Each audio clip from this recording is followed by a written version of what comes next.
In studio, we're talking about a drug that will change how tuberculosis is treated, especially among children. For those of you who have lived among individuals suffering from TB, you understand how difficult it is to even take the drugs as they are as an adult. So you can imagine what that does to a child, probably a child under 10, a child under 12. As an adult, you're already struggling with the drugs, and I understand in a day probably someone is expected to take up to 8 drugs. So that is for an adult. So you can imagine what this then does to a child. But now there's a child-friendly drug that was introduced in Kenya, the first in the region, the first in the entire world, and it has been celebrated. And that's why in studio we have Dr. Immaculate Kathure from the National TB Program. Dr. Thank you for staying with me. Thank you. And you're talking to me about the journey that this has been to actually come up with this drug. How difficult was this? Now, initially the treatment for childhood TB was something that not very many people were interested in. Now, when we look at the treatment doses that were there before, we found that with time WHO realized that the dosing for children required to be stepped up a little more, because children somehow broke down their drug faster than adults would. Oh. So they needed a higher dose in per kg body weight to be able to recover from the disease. Unfortunately, when this escalation of the dose was introduced, manufacturers said, no, we cannot develop new drugs. We already have what is in the pipeline. We have to use that up. And so to sort of counter the need for the children, they came up with an additional pill. Now, unfortunately, that is what threw us off balance. It made treatment complex, made it difficult. There were too many pills that the child had to take. Now, going down the line, there was a lot of push for better medications for children.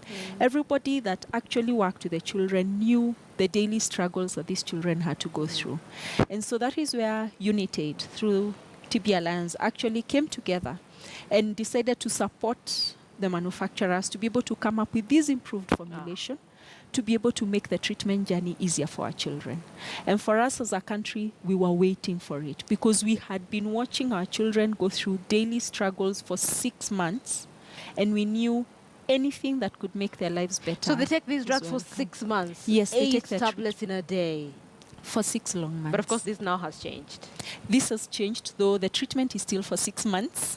We are not going to shorten that, no, not now. Yeah. But at least now the journey is easier. It's more friendly. It's less of a struggle between mother and baby.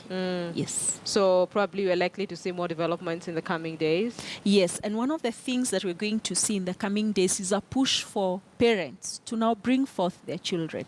We're saying before they held back, especially when a parent imagined the struggle that they would have to go through with their child, probably some of them may have held back. And now the message we're telling them out there is, please bring your babies for screening and be assured that if tuberculosis is found, then at least the treatment journey is not going to be torturous. And it has strawberry. It has strawberry. It looks like treetop. Dr. Immaculate Kathure from the National TB Program, ma'am, thank you for speaking to us this morning. It is such a good move. You have no idea. And especially for parents who have young children, you understand. I mean, getting a child to just take 1 tablet is a problem, 1. So you can imagine having to struggle with 8. So now that has been brought down to 4, and now it tastes like strawberry. Strawberry. And the other challenge we actually had was in the process of breaking our peels, sometimes they would fly off the room. You break it here and a quarter flies off. Now, fishing for that quarter might not happen anytime soon. So you end up giving a child a dose that may actually be inappropriate for them. They have therefore increasing the risk of these children developing drug-resistant TB. TB, which is worse. Which is worse. Dr. Thank you so much for speaking to us on News Center.